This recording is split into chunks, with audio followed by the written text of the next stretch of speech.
ማን ዩናይትድ አንድ መደነቅ ያለበት ነገር ይኖር። የማን ዩናይትድ ወጣ አቋም በቃ ወጣ አቋም ፈርስት ሃፍ አምስተኛ ሰከንድ ሃፍ መፈጥፈጥ ነበረ እዛው የፈጠረ ሰከንድ ሃፍ ብቻ ሳዩ አሻሽለዋል። በ30 ደቂቃ ነው የሚያሳዩ። ለምን 90 ደቂቃ እንጠብቃለን? ታዳችኛል። ይሄ ማናጀር እስካሞሪም ነው እስካመር ነው። ምን አይነት አሰልጣኝ ነው በየጨዋታው ተከላካይ የሚቀይረው? አልገባኝም። የጀመራቸውን ተከላካዮች መቼም ጌም አያስጨርሳቸውም። ይቀይራል፣ የሆነ ተከላካይ ይቀይራል። ታክቲክ ትችላለህ እንዴ? በእናትህ አንዱን ጎል ራሱ ዳሎ ተገባው ማለት አረዋን ቢሳካ ኪሱ ሞላበት እንዴ። በዚህ በኩል ኩኛ፣ በዚህ በኩል ዘርክሲን ዝርክርክን ይዞ ዳሎ ከብዶት ነው። ዶርጉ ግን ተቀይሮ ሲገባ ማለት ዶርጉ ቀላል ገባ አይደል? በኋላ ኪሱ ይከተዋል። ቁልፍ አለ፣ ዋሌት አለ፣ ስልክ አለ፣ ኩኛ አለ፣ ዘርክሲ አለ። ዳሎት ከበደው። ዶርጉ ግን ቀላል ተጫዋች ስላልሆነ ማለት ቁጭ በል ብቻ ካለው ይበቃ። ኪሱስ መክተት ራሱ አያስፈልገውም። ዱቄት የሆነ ተጫዋች ሆነ። ተስፋ አረጋችኋ አምስተኛ ምናምን ነገር እዚህ ደረጃ ድረስ መድረስ ራሱ ማለት ነው አንድ ኩል አንተ ቪክትሪ ማን አባ አንድ ሰው እንዳይናደድ አታፍርም እኮ ደግሞ ልትናደድ ልታስመስል ምን አባ አንድ ለባዶ ተሸነፈ እናቴ ትሙት አልደበረኝም ብላችሁ አልነበረም? አንድ ኩል በተለይ ኦልድ ትራፎርድ የሁሉም ሜዳ ነው። አዲስ መረጃ ራሱ ወጥቷል። 19 ክለቦች ሼር ሊገዙ ነው ኦልድ ትራፎርድ እየተባለ አዲሱን ስቴዲየም እንድትገነቡበት ማለት ነው። አዝናንተሽናል። አሁን ደግሞ የሆነ ሰኞ ምናምን ቢያጫውትሽ እየተደበቅሽ በመሃላችን እየጫወትሽ እኮ መዝናኛችንን ነጠቅሽን። መዝናኛ ኤፍሲ አረ መድኃኒዓለም ያለሽ አረ መድኃኒዓለም አረ ተው ይህን ሁላ ቀን አረ በመድኃኒዓለም የሰው ልጅ ጨጓራ ምግብ እንደሚፈጭ ነው ማቀው። የኔ ግን እንስሳ ነኝ መሰለኝ። እድሜ ዘመኑ ሲቃጠል ይኖረው በቃ። ቆየ ጋር ያሉ ተጫዋቾች ከወዳደቀ ጋር ነው የተፈጠሩት። ቆይ እንዳለ ወልጋዳ በዘመን ነው የቀረቡት። ነው ግራ ገባኝ እኮ። አሁን ደግሞ አሮጊቷ ጋር ሲያመሻበኛል ተጀምሯል። ሲያሸንፉም አንድ ላይ ሲለጠለጡም አንድ ላይ። አሮጊቷ ቀጣይ እናሸንፍ ወይስ እንሸነፍ? ምንድነው ሐሳብ ንገሪኝ እስቲ። ፕሪሚየር ሊግ ማች ዊክ 14 ሊቨርፑል እና ዩናይትድ በሜዳቸው ይጫወታሉ። ዩናይትድ አባ አንተ ጀምር፣ ሊቨርፑል እማ አንቺ ጀምሪ።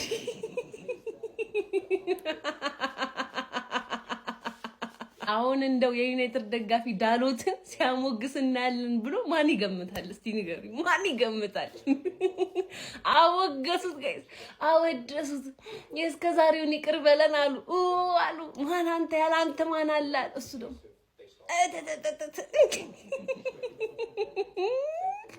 አሁን ከቆይታ በኋላ ሲገናኙ የኔ ሜዳ ነው ሰጪ።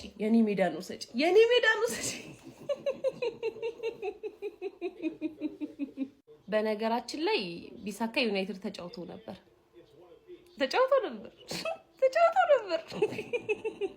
ዛሬ እንዲህ ግርግራቸውን እያለ ሲሰብራቸው የምር ተጫውቶ ነበር። ዩናይትድ ማሊያ ነበረው። አሁን ሁላችንም አንድ ላይ እየዘፈነ እንሰነባበታለን።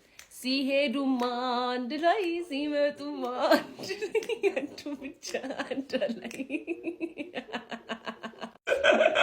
እድሜ ልክህን እንዳፈነደርክ ዓለም አቀፍ ፍንድዴውን ክለብ ዓለም አቀፍ ሚያ ከሊፋ እድሜ ልክህን እንዳፈነደርክ እድሜ ልክህን ካቻምና አምና 10 ዓመት ሙሉ ፍንድድ ብለህ ልጠፍ ተደርጋል። ዛሬም ወይስ ታም እንዲ ብግለት ወይኔ ቂጤስ ከሚት ያፈንድደክ ልጠፍ የተደረከው ደግሞ እኮ ትብብራችሁ እኮ ነው። ከዛ ዲቻው ጋር ምን አይነት ጥቅም አልባ ትብብር፣ ጥቅም አልባ ያንተ እልኛልክ ፍንድዴ ደንቆሮ ሁለታችሁም አርሰናል ለመጣል ተነስታችኋል። ሁለታችሁም ፍንድድ ለጠፍ ሁለታችሁም ተለጠፍሽ።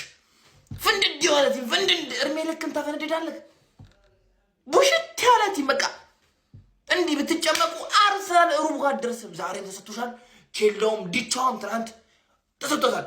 እርስ በርስ ደግሞ ትብብራችሁ እኮ ነው ይገርም። ትብብራችሁ ጥቅም አልባ ኤአይ ነው አርቲፊሻል ኢንተለጀንስ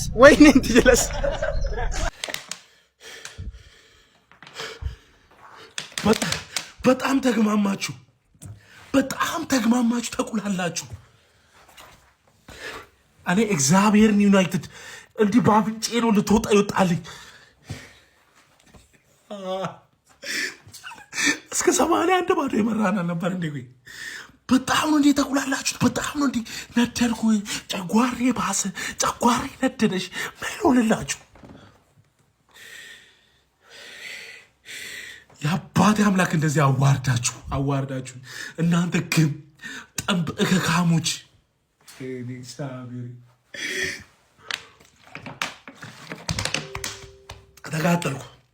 ተቃጠልኩ። ዩናይትድ ተቃጠልኩ። ሽምሉ ተቃጠልኩ፣ ነደርኩ። ወይኔ እስከዚህ ሳጠሽ ሌላው እያሸነፈ አንተ ማታሸነፍበት ምክንያት ምንድን ነው? ይሄን ብላ ዩናይትድ ይሄን ብላ። እናንተ ግን ጠበቀ ካሞች ለሰው የማትሆኑ ወይኔ ሁለተኛ እናንተን ጨዋታ እንደው አላይም። ውይ እኔ እኮ ታመምኩኝ እኮ። እኔ እኮ በቃ እኮ ምንድን ነው የሚሻለን? እሺ በእግዚአብሔር ሰው በቃ እኮ ማንችስተር እኮ አንድ ጎል ካገባ ማለት ነው እነሱ እስከሚያገቡ ድረስ አንዴ ይሄንን ያዙ እኮ ነው የሚመስለው። ለምንድን ነው እየመራ ያለ ቡድን በኮንፊደንስ ልባምነት ተሰምቷቸው ከዛ ለምንድን ነው ድጋሚ ለማግባት የማይሄዱት? በቃ አንድ ጎል አገባ፣ አይ የያዝ ነው ይበቃናል። ባለፈው ሳምንትም እንደዚህ። አሁን ምን መጨረሻ ላይ ጎል ስላገቡ በቃ የስ 1 ነጥብ ይዘን ወጣን።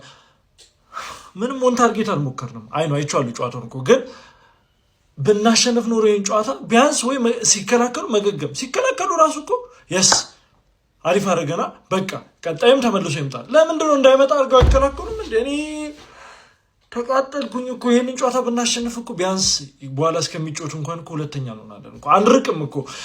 ለምንድን ነው ዋንጫ ለሻምፒዮንስ ሊግ ምናምን የሚጮት ቡድን ለምንድን ነው ግን ማን ነው? በኢየሱስ ክርስቶስ አረ ጌታ ሆይ ደከመኝ እኔ። አረ በኢየሱስ ክርስቶስ እኔ ተቃጠልኩ። ውይ ያረቢ ስንት ተስፋ የጣልኩበት ዳሎት ጎል ያግባ፣ ዳሎት ጎል አግብቶ ነጥብ ይጋሩ። ለነገሩ ቀጣይ አሰላለፍ እንዲገባ ጥሩ ነው። ግን የዩናይትድ ደጋፊ ቢስሚላህ ምን ያህል እንደተቃጠሉ 5ኛ ደረጃ የሚመጡበትን ቪዲዮ ባንሰራ ራሱ የዩናይትድ ደጋፊ ተዘርሯል። እንደ ዛሬም ተቃጥሎ አያውቅም። ግን እየሰራን መላጥ ነው። 5ኛ ደረጃ ቶፕ 5 ውስጥ የሚገባበት ውጤት እኮ ነው። ህዝቤ ተረሽኖለት በሰው ተደስቶ በሊቨርፑል አቻ ተደስቶ በቼልሲ ሽንፈት ተደስቶ ልክ ብቻውን ተሰጠው። ወላሂ አሁን ይሄን ለወጉ ቪዲዮ እንስራ እንጂ እንዴት ሊቃጠሉ እንደሚችል አሁን የሚያወሩትን ሳይሆን ፊታቸውን ይውስጥ ያው ቪዲዮ ስሩ ማለት ነው። ግን የሚያናደው ስንት ተስፋ የጣልኩበት ዳሎት በሱ ጎል ያሸንፉ ነበረ ብዬ ላብድ ስል አላሳፈረኝም። እድሜ ለእንትኖቹ ወላሂ እረ ቢስሚላህ። ለማንኛውም ጨዋታው አንዳቸው አልቋል። እቺ ደስ ይላችሁ ነው። ይሄ የ1-0 ውጤት ላድርግላቸው ብዬ ነው። ይመቻችሁ። ክለባችን ማንቸስተር ዩናይትድ ኦልድ ትራፎርድ ላይ ዌስት ሃምን አስተናግዶ 1 እኩል ተለያይቷል። ዩናይትድ በዳሎት ጎል እየመራ ነበር፣ ግን ባለቀ ሰዓት ዌስት ሃሞች ጎል አስቆጥረው ከኦልድ ትራፎርድ 1 ነጥብ ይዘው መሄድ ችለዋል። ያው ምንም ሰበብ አያስፈልግም ስላልቻልን 1 እኩል ወጥተናል። እኔ ያው በሁለታችን ልዩነት ብዙ ልዩነት አለ ብዬ አላስብም። አሁን ባለው ቡድን ያው ማንቸስተር ትልቅ ክለብ ነው፣ ይሄንኛው ዌስት ሃም ነው። በቃ በታሪክ ትልቅ ክለብ ስለሆነ ነው እንጂ አሁን ባለው ቡድን ሁለቱም ምሽት ነው። እንደውም ዌስት ሃሞች በመከላከል በጣም ጥሩ ነበሩ። በተለይ wan-bissaka የጨዋታው ኮከብ እሱ ይሆናል ብዬ ነው የማስበው። ሐኪሚ ነበር ዛሬ ሲመስል ነበር። በማጥቃቱ ላይ ድሪብል ምናምን ያደርጋል ሲመልስ የነበረው ከመስመር ላይ ኳስ እየመለሰ ነበርና ለምን አሰናበታችሁኝ ብሎ ነበር። በቃ ዛሬ በህልክ ነው ሲጫወት የነበረው። የጨዋታው ኮከብ እሱ ይሆናል ብዬ ነው የማስበው። በዩናይትድ በኩል ግን እነ ኡስታዝ በጣም የሰሞነኛ አቋም በጣም ገርሞኛል። ካፒቴናችንም በጣም ተዳክሞ ነበር። ትንሽ ማዝራዊና ሉክሾ ነው በጣም ምርጥ የነበሩት። ያው እኔ ብዙ አልጠበቅባቸውም። እንደውም አለመሸነፋቸው እነሱ ስለሆኑ ነው። እንደውም ይሄ ጎበዝ ናችሁ ሌላቸው ነው ፈልገው ብዙ አትጠብቁ። እናንተም ደረጃው ምን አትመልከቱት። ያው ቀዩን ማለት ሜዳ ላይ ማየት ነው እንጂ እኔ ብዙ ስለማልጠብቅባቸው ነው የማልሰበረው።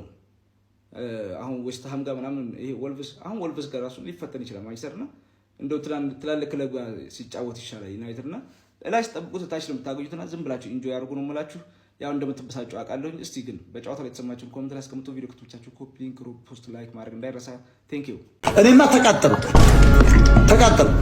አበርን የምትሉ ተቃጠልን የምትሉ ጻፉስ አረርን የምትሉ በኢየሱስ ስም ኧረ ዩናይትድ ኧረ መቼ ነው እድላችሁን የምትጠቀሙት? ኧረ በኪዳነ ምሕረት እኔ አረጀው ያለ እድሜ እንዴ ሰው እኔ እንዲህ ተጠቦለት ይኸውልህ ዘሎ ሄዶ 5ኛ መቀመጥ የሚችልበትን ከቼልሲ ጋር በነጥብ እኩል የሚሆንበትን እድል አረ በመድኃኒዓለም እኔ አመመኝ ማርያምን። እኔ በእነዚህ ሰዎች ምክንያት እኔ ጠዋት ምን ብያችሁ ነበር? እንሄዳለን እናጋያችኋለን። እኔ ሁላችሁም በየቤታችሁ ያለውን አንዳንድ መሳሪያ አዋጡ፣ እንሄዳለን ነገ። በቃ ያለን አማራጭ ነው። እኔ ማርያምን አረ በኢየሱስ ስም እንዲህ እኔ በጣም ፈርቼ ነበር። በቃ ይሄ እንደዚህ አይነት እድሎችን በማባከን ማንም የሚያህለን የለም። በቃ መቤቴን ነው የምላችሁ እንዴ። ባለፈው የኖቲንጋም የቶተንሃም እና ኤቨርተን ጨዋታ እንዲሁ አጭሶኛል። ጭራሽ ይሄን ደግሞ ጨመሩብኝ እንዴ። እንደነዚህ አይነት እድሎችን ካልተጠቀመ ይሄ ቲም እንዴት ነው ቶፕ 4 ሊጨርስ ይችላል ብዬ አሁን ከዚህ በኋላ እኔ የምተማመነው? እመቤቴን ነው የምላችሁ። ይሄ በአሞሪም እምነት የለውና እኔ በአሞሪም እስከ ጥግ እምነት አለኝ። ግን ምንድነው ቆይ አሁን እንደዚህ አይነት እድሎችን የማይጠቀሙ ከሆነ ምኑ ጋር ነው ተስፋ ማድረግ ያለብኝ እኔ? አረ በጣም ነው የሚያናደው፣ ማርያም በጣም ነው የሚያናደው። እንዴ ሲተኙም አንድ ላይ ሲሄዱም አንድ ላይ ከሊቨርፑል ጋር ብሉን እነዚህ ወራዶች። አረ በመድኃኒዓለም እኔ ገና 1-0 ሲሆን 2 አግቡና ጭንቀቴን አቃሉልኝ እያልኩኝ ነበረ። እነሱስ ምን ተስኗቸው ራሳቸው ላይ አስቀረቀሩ። አረ በኢየሱስ ፈጣሪኛ የእንጀራ ልጅ ነን እንዴ? ቆይ እግዚአብሔርን እኔ እኮ ግራ ገባኝ እኮ። እነሱ ሌሊት ሙሉ ቁጭ ብለው አድረው ይሳካላቸዋል። እኛ ትናንትና ሌሊት ሙሉ ቁጭ ብለን እስከ 7 ሰዓት እስከ 8 ሰዓት ድረስ ምንም ጠብ ያለ ነገር የለም። ዝም ብለን አርፈን ተኛን። በክለባችን መደሰት አልቻለን፣ በሰው ክለብ መደሰት አልቻለን። እኛ ቆይ የእንጀራ ልጆች ነን እንዴ? ለእኛ ማስብልን እንጂ ጋድ። እኔ ከዚህ በላይ በቃ ምንም ማድረገው ነገር የለም። እኔ ወደ ፈጣሪ መጥቼ ነው እንጂ መጠየቅ የምችለው ሌላ ምንም ማድረግ አልችልም። በቃ ይሄ ክለብ ከአቅማችን በላይ ሆኗል። በቃ ከአቅማችን በላይ ሆኗል። አንተ እንደምታረገው አድርገው እንጂ ይሄ በእኛ ኃይል የሚቻል ነገር አይደለም። በቃ እነሱ ቁጭ ሲሉ ይሳካላቸዋል። እኛ ቁጭ ስንል የማይሳካልን ምክንያት ምንድነው ነው? እኔ እኮ ግራ ገባኝ እኮ። አሃ እንዴት ነው ንጉሳውያን? ሰላም ነው? ጎምለል